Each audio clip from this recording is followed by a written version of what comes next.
I'm going to run through the rest of it relatively quickly. A number of suggestions, probably not very likely to happen here, but one idea is make it intuitive and find out what your patients don't know. It's an example that I like to give. It attests to my ignorance, really. This is the Empire Hotel in New York. It's really nice. They have a great lobby. They have rooms the size of this podium, I think, is the size of the room pretty much. And the showers are, of course, alongside with the room.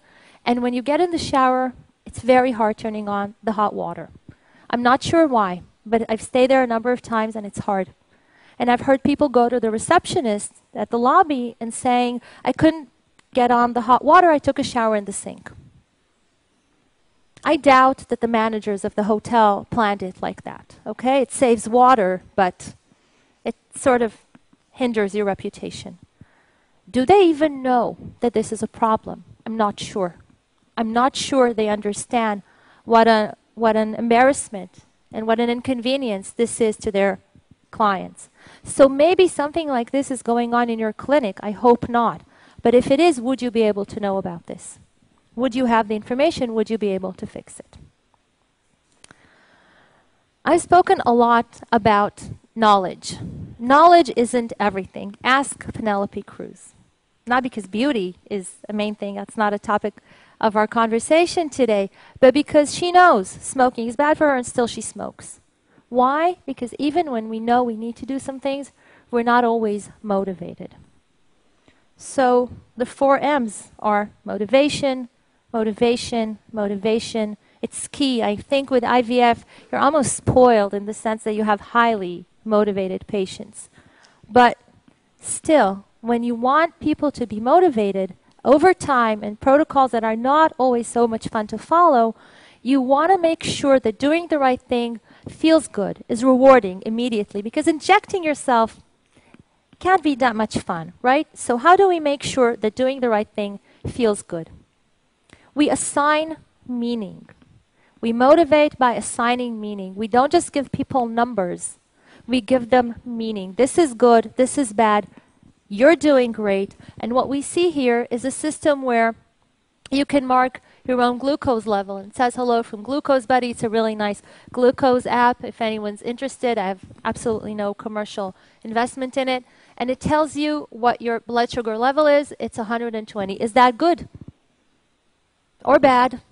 Better than yesterday, because yesterday was 130? I don't know. Does the patient know? Probably not. So if you're not telling the patient where they are, good, bad, improving, what's the meaning, they may or may not continue to use this app over time because it doesn't tell them where they stand. We're emotional creatures. We need to know something that is beyond a number.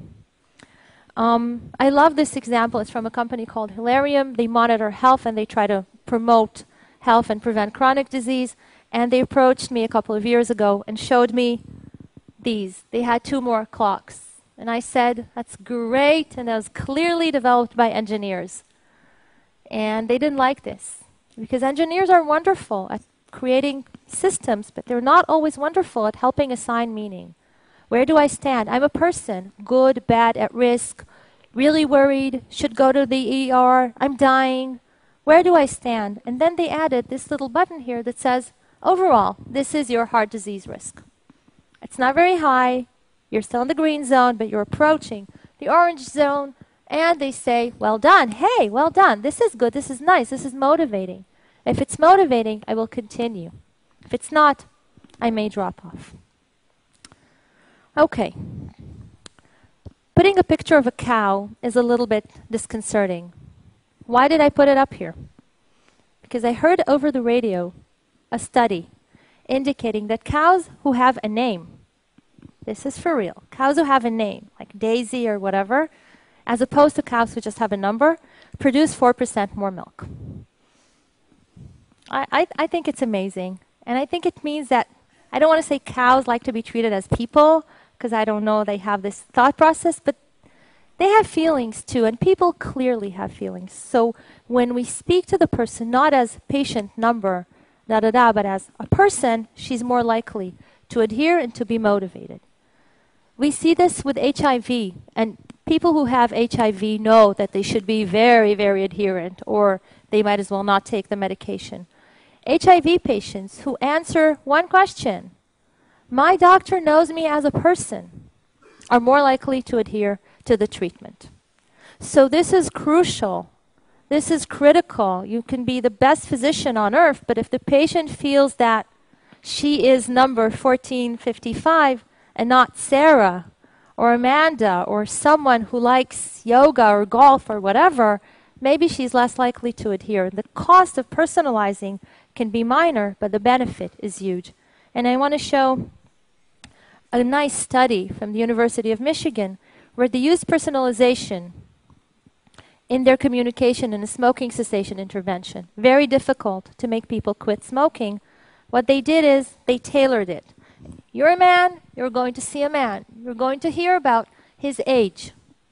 A highly tailored intervention is when you're a woman and you see a woman and she's talking about, as a mother of 3 children, hey, now I'm listening because I have 3 children too. And if she does too and she quits smoking, then I relate to her more than I would relate to a man, or more than I would relate to her if I knew nothing about her or heard that she was 25 and going out dancing every night. So personalization helps motivation. The last thing I want to show you is an example from a study I did with the FDA warning on cough and cold medication. The FDA sent out the warning to parents, don't use this medication in children under 2. What did parents do? Ignore the FDA warning, of course. Why do they do that? And who does that?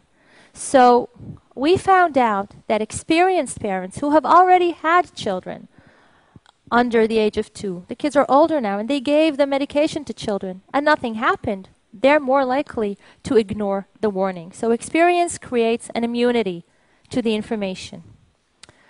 Of the new parents, about 53% adhere to the warning. Of the experienced parents, far fewer. We had to dig into the information in order to find out, in order to see this difference, in order to distinguish the experienced parents from the new ones, and to find out what would be a good message for them. I emailed the FDA. I was very surprised. They actually emailed back. I asked, did you segment the message? The answer was no, we just sent out the same thing to everyone. How effective is that? Probably not incredibly. So I'm not suggesting you do major heavy analytics with your data. I'm just saying try and see if you can find trends that are meaningful in the data you already have, and perhaps tailor your messages to patients accordingly.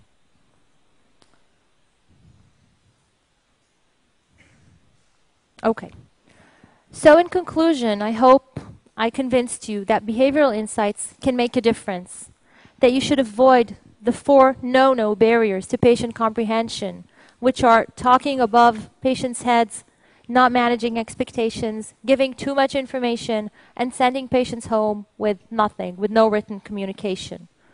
I hope I convinced you that it's important to embed motivation, even though, like I said, you're probably a very, very spoiled practice in terms of adherence, and that personalization can go a long way. And if you can use analytics to find out what your patients really want and what the messages are that would resonate the most with them, it's a good idea to do that. I'm looking forward to hearing from you, to hearing your comments and your questions, and to keeping in touch. And thank you, everyone, for coming to this terrific event.